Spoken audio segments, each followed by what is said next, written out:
के साथ कोई अन्याय होता है तो दर्द सबको बराबर होना चाहिए, दर्द सबका साझा है।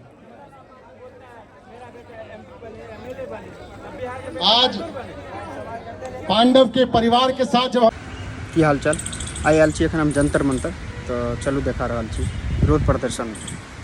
हम इस बात को समझें कि आप और हम 4 बार YouTube पर आ जाएंगे, उस पर न्याय नहीं मिलने वाला है। न्याय तब मिलेगा जब हम लोग संगठित होकर एक आवाज में अपनी आवाज उठाएंगे, तो सरकार जो गूंगी बैठी है उसको सुनाई देगा, तब न्याय मिलेगा। इसलिए आप सबसे निवेदन है कि एक आग करके चिल्लाने से नहीं बात बनेगी। भैया हम लोग चिल्ला रहे हैं 40 साल से चिल्लाए तो कुछ होवे नहीं किया, यहाँ पर चिल्ला दीजिएगा तो न्याय मिल जाएगा। इसीलिए थोड़ा संयम रखिए, संगठित रहिए और संगठित होकर अपनी बात को बोलें, ताकि हाँ संघर्ष कीजिए। हल्ला करने से, चिल्लाने से अगर न्याय मिलता तो बिहार कब का विकसित राज्य बन जाता।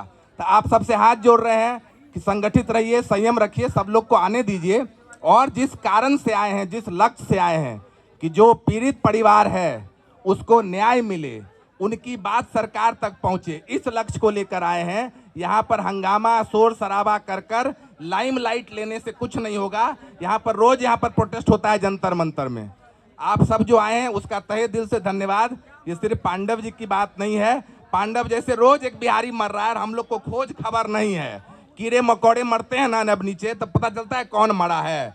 बिहारी की स्थिति कीड़े मकोड़े वाली हो गई है, कोई भी आकर कुचल रहा है, दबा रहा है। हम और आप एक का नाम जान गए तो आज आक्रोशित हो रहे हैं। हर दिन कीड़े मकोड़े की तरह बिहारी को मारा जा रहा है। तो इसका तभी न्याय मिलेगा जब हम लोग संगठित होकर, एक साथ होकर अपनी बात उठाएंगे। तो आप सबसे इसीलिए बोल रहे हैं कि अजूल फजूल आक्रोशित होकर कुछ ऐसा नहीं बोल दें जिससे जो पांडव की माँ है उनको न्याय मिलने में बाधा मिले। तो आप सबसे निवेदन है कि अभी 10-20 मिनट रखिए, धैर्य संयम रखिए, संगठित होकर अपनी बात को रखा जाएगा। बहुत बहुत धन्यवाद। जय बिहार।